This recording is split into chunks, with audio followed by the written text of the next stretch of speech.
Third time I met O.J. Simpson.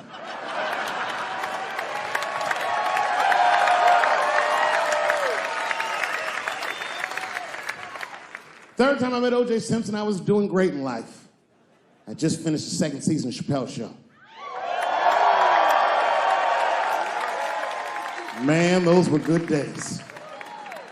I was playing a comedy club in Miami, the Improv. I don't know if you've ever been, but if you have, you'd know. The door for the green room is right on the stage. Can you imagine such a thing? If I walked out of the door of the green room, bam, I'm just right here. It's right from the dressing room. And I did that. I walked out, and the whole crowd was like, hooray! And I looked, ma'am, as close as you are to me, I saw him as soon as I came out, the Juice. And I saw recognition in his eyes, and it filled me with pride that he knew who I was. I didn't acknowledge his presence because it was a white audience, and I didn't want to start a panic.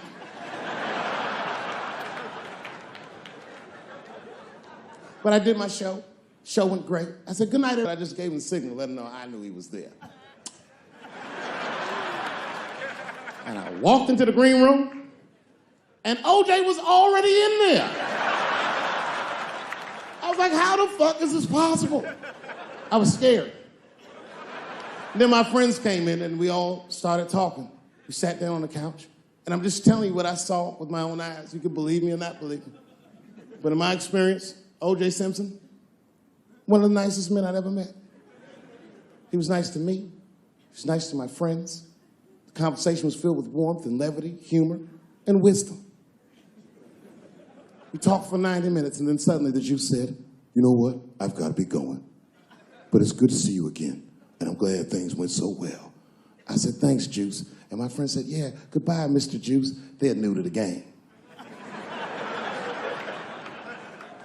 He said, no, thank you for your hospitality.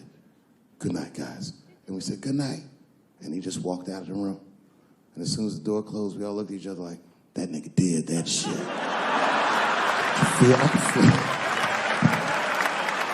I could feel like murder in the room. Well, you young heads missed that shit. You all too young. You don't remember that. How old are you, young man? You. 24? You don't know shit. You don't know shit. You gotta Google shit that I lived through.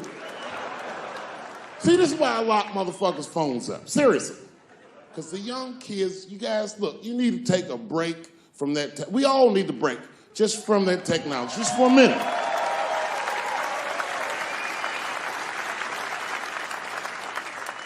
You know, I'm from a different time, young man, a dark time to you. I'm from a time that I didn't even used to know who was on the phone until I answered the shit.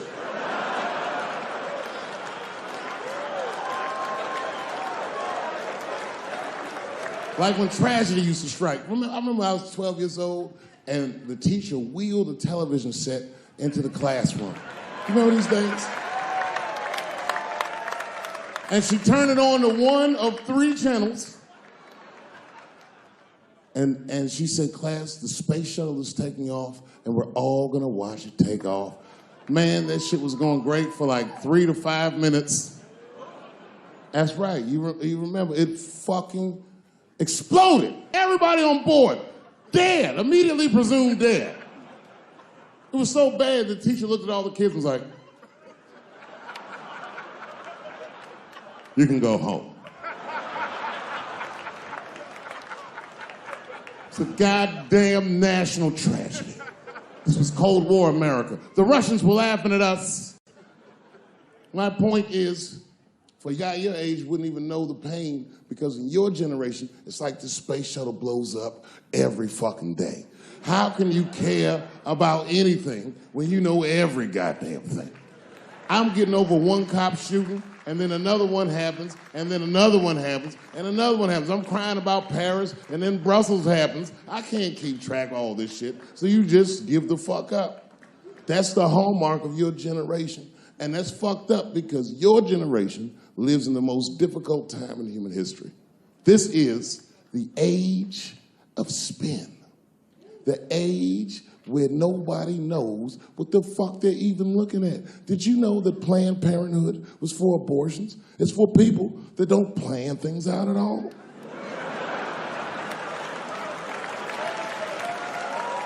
That's right.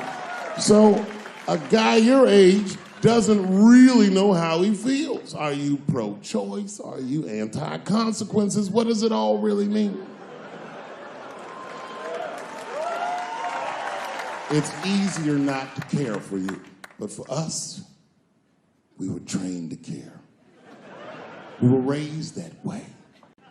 I used to watch a fucking cartoon when I was growing up called the Care Bears.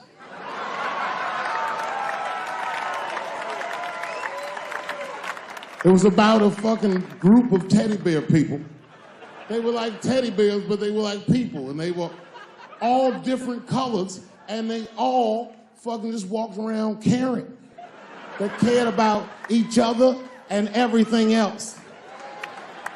They all had different designs on their stomachs, and the designs told you something about what they might be like inside.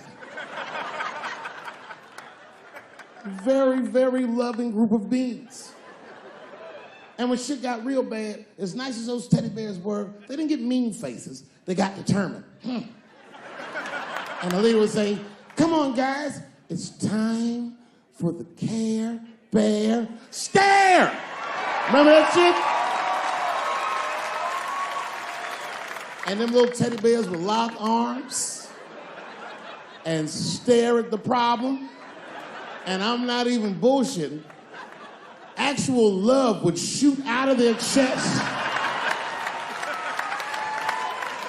and would dispel any. When we grew up, we wanted to be like those bears. And then we got our hearts broken.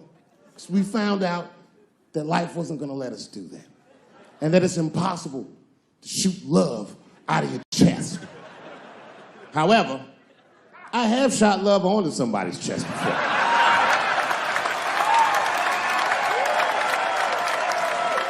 I do it all the time. It's the next best thing.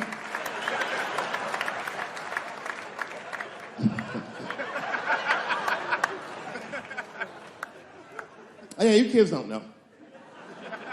Your generation is just determined to be angry, mad. Everybody's mad. Back when we were growing up, only black people were mad. Now, everybody's just trying to get in on the act. I try to think to myself, well, when did everyone get mad? And then I realized this happened before we were born. This is a long way to go, but probably started in the Second World War. Think about it.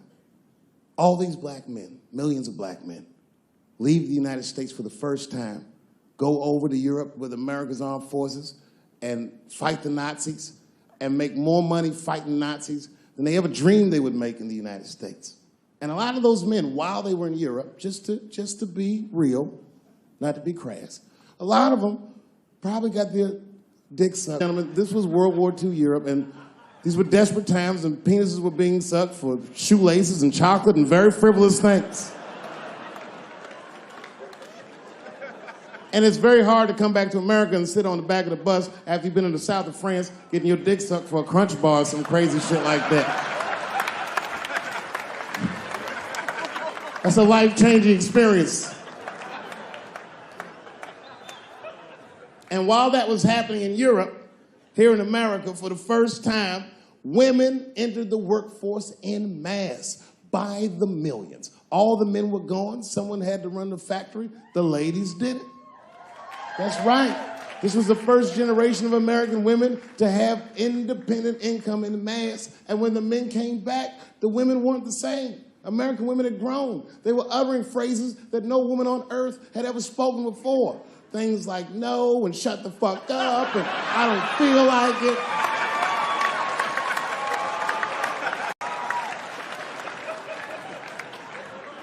And then behind the scenes of that, there was a little-known government agency that started testing mind-controlled drugs on the American public. They fucked up. They tested it for 12 years. They didn't realize these drugs were not mind-controlling. They were mind-expanding. It was LSD and mescaline and shit like that. And for the first time, there was a new school of thought that was chemically induced that made people question the very society they lived in. By 1960, the President of the United States was only 42 years old. Can you imagine? DMX is older than that. And he was going to usher in a new era of peace. He was going to avoid the Cold War. He was going to end segregation. And they blew his fucking brains out in front of everyone in Dallas. This country was never the same. There were 7 more major assassinations in the 60s. Anyone that stood up and said anything was shot down the streets like a fucking dog. Kennedy, King, X, Evers, on and on. You didn't even have to be famous. You could be a college student at Kent State or in Mississippi protesting the Vietnam War, and they shot them too. Wild era. And while all this was going on, Bill Cosby raped 54 people. Holy shit, that's a lot of rapes, man. This guy's putting up real numbers. He's like the Steph Curry of rape. Man, that's a lot of rapes. 54. He had raped 30 less people. That's still 24 rapes. Don't forget, each one of these rapes has 8 hours of sleep in it. Ladies and gentlemen, that's over 400 hours of rape. It only takes 65 hours to get a pilot's license. If rapes were aircrafts, this nigga's Top Gun for sure.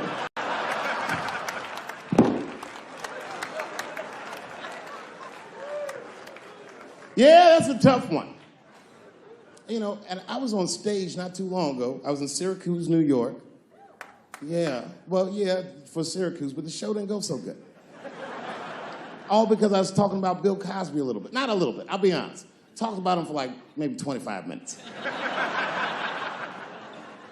And a woman stood up in the back of the room and she screamed out, "You are a fucking asshole for saying these things."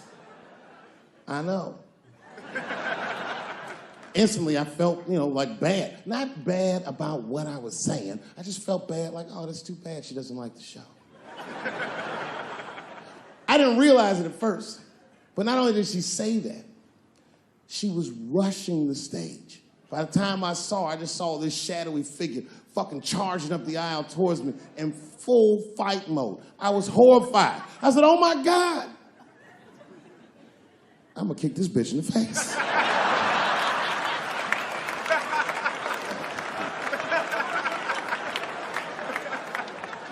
Lucky for me, I didn't have to. Scuffle ensued. And then, finally, she screamed out to me, "Women suffer." I said, I know. And ladies, I need you to know that I know. I need you to know, seriously, there's a lot of men in this room that identify themselves as feminists. I would include myself in that. Don't ever forget it. We all have mothers and daughters and sisters and wives, and we want to see all these women do well and not be held back by their gender. There's a lot of men like that in this room. There's a lot of men like that in the world, or as we are known on the streets, bitch-ass niggas.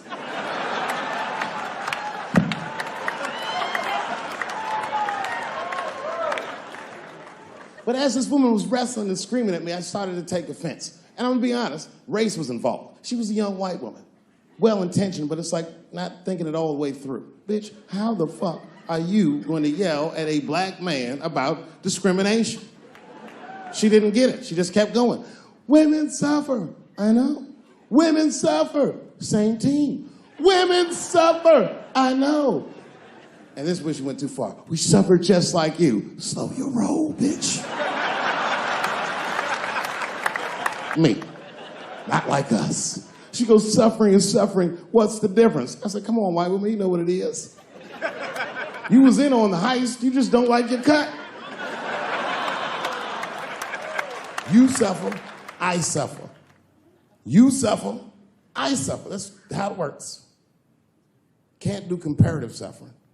If you're hungry and your friend says, you know, people are starving in Africa, so what, nigga? I still want lunch.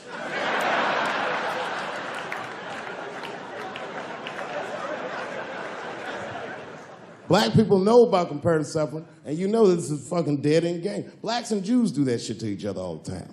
You ever played Who Suffer More with a Jewish person? It's a tough game. Whenever you think you got the Jewish guy on the ropes, that motherfucker will be like, well, don't forget about Egypt. Egypt? God damn, nigga, I didn't know he was going all the way back to Egypt.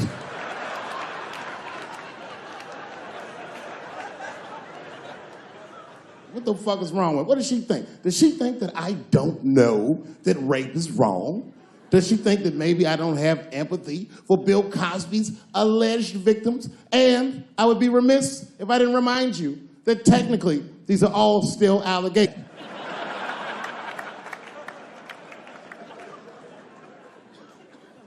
But perhaps, if she looked at it correctly, she would have empathy for me, the man she was attacking.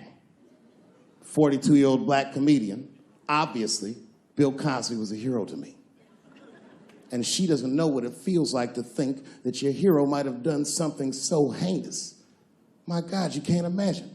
It'd be as if you heard that chocolate ice cream itself had raped 54 people.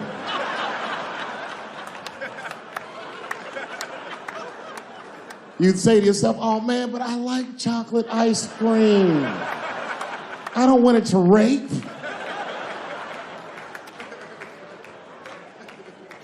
Didn't want to believe it. At first, I didn't believe it. I was like, man, these people are obviously trying to destroy Dr. Cosby's rich legacy.